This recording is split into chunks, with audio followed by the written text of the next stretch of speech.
নমস্কার বন্ধুরা, কেমন আছেন? সোমার গল্প পাঠের আসরে আপনাদের স্বাগত। আমার আজকের গল্পটি হল লেখক উপেন্দ্র কিশোর রায়চৌধুরীর লেখা বুদ্ধিমান চাকর। বন্ধুরা, আমার গল্প আপনাদের কেমন লাগছে আমাকে কমেন্টে অবশ্যই জানাবেন। আমার চ্যানেলটিকে সাবস্ক্রাইব করবেন। নতুন গল্পের জন্য বেল আইকনটি ক্লিক করতে ভুলবেন না। তাহলে বন্ধুরা, আজকে শুরু করছি বুদ্ধিমান চাকর। এক বাবুর এক বুদ্ধিমান চাকর ছিল, তার নাম ভজহরি।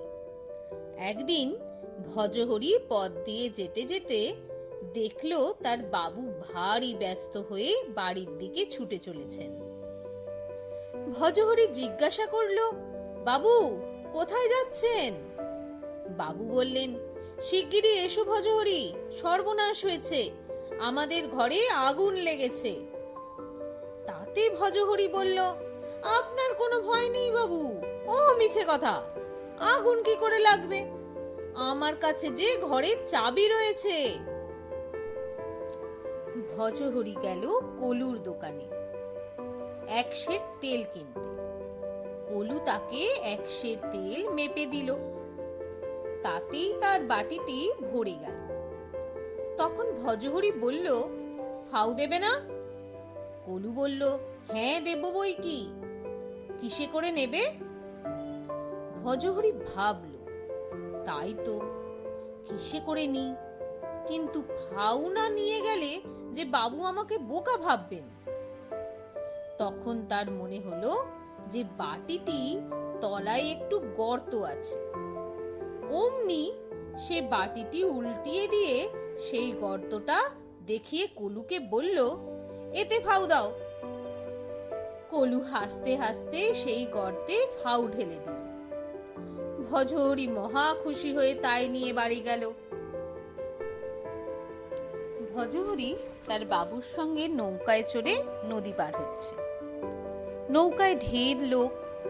ভজহরি ভাবল, নৌকা বড্ড বোঝাই হয়েছে, যদি ডুবে যায়। সেই ভেবে সে তাদের পুটলিটা মাথায় করে বসে রইল। বাবু বললেন, ভজহরি, পুটলিটা নামিয়ে রাখো না, মাথায় করে কেন কষ্ট পাচ্ছ? ভজহরি বলল, আজ্ঞে না, নৌকা বড্ড বোঝাই হয়েছে, পুটলিটা তাতে রাখলে আরো বোঝাই হয়ে যাবে। বাড়িতে চোর এসেছে। ভজহরি তা টের পেয়েছে। সে ভাবল বেটাকে ধরতে হবে। তখন সে মাথায় শিং বেঁধে লেজ পড়ে উঠোনের কোণে গিয়ে দাঁড়িয়ে রইল। মতলবখানা এই যে চোর নিশ্চয়ই তাকে দেখে ছাগল মনে করে তাকে চুরি করতে আসবে। তখন সে তাকে জড়িয়ে ধরবে। চোর এলো, ঘরে গিয়ে ঢুকলো। ভজহরি উঠোনের কোণে থেকে বলল, ম্যাঁ। চোর ঘরের সব জিনিসপত্র বাইরে এনে একটি পুটলি বাঁধল। ভজহরি তাকে বলল, ম্যাঁ। তা চোর তাড়াতাড়ি সেই পুটলি নিয়ে আস্তাকুরের উপর দিয়ে ছুট দিল। তখন ভজহরি হেসে গড়াগড়ি দিয়ে বলল, বেটা কি বোকা, আস্তাকুর মারিয়ে গেল, এখন বাড়ি গিয়ে স্নান করতে হবে।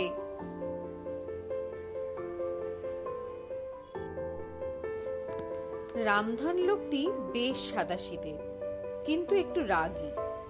সে গিয়েছে চোরেদের বাড়ি চাকরি করতে। রাত্রে চোরেরা এক জায়গায় চুরি করতে গেল। রামধনকেও সঙ্গে নিল। সেখানে রামধনকে একটা কচু বনে বসিয়ে দিয়ে বলল, তুই এখানে চুপ করে বসে থাক, আমরা চুরি করে জিনিস নিয়ে এলে সেগুলো বয়ে নিয়ে যাবি। রামধন বলল, আচ্ছা। চোরেরা শীত কাটছে। রামধন কচু বনে বসে আছে। সেখানে বেজায় রকমের মশা। রামধনকে কামড়িয়ে পাগল করে তুলল। বেচারা অনেকক্ষণ শুয়ে চুপ করেছিল। তারপর চটাস চটাস করে দু একটা মারতে লাগলো। শেষে রেগে গিয়ে লাঠি দিয়ে মেরে কচুবন তোলপাড় করে তুলল। সেই শব্দে বাড়ির লোক সব জেগে গিয়ে বলল, কে রে, তুই এত গোলমাল করছিস? রামধন বলল, আমি রামধন গো। বাড়ির লোকেরা বলল, ওখানে কি করছিস? রামধন বলল, আপনাদের ঘরে যে শীত হচ্ছেন। তখন তো আর ছোটাছুটি হাঁকাহাঁকির সীমাই রইল না। চোরেরা আর চুরি করবে কি? তাদের প্রাণ নিয়ে পালিয়ে আসাই ভার হলো। ঘরে এসে তারা তারপর অবশ্যই রামধনের উপর খুবই চোটপাট করতে লাগলো। সে বলল, কি করি ভাই, আমার রাগ হয়ে গেল, যে ভয়ানক মশা। চোরেরা বলল, আচ্ছা খবরদার, আর কখনো এমন করিস নে। পরদিন চোরেরা আবার রামধনকে নিয়ে চুরি করতে গিয়েছে। এবারে রামধন ঠিক করে এসেছে যে মশায় তাকে খেয়ে ফেললেও সে আর টু শব্দটি করবে না। আর চোরেরাও বেশ বুঝে নিয়েছে যে রামধনকে বাইরে রেখে ঘরে ঢুকলে বড়ই বিপদ হতে পারে।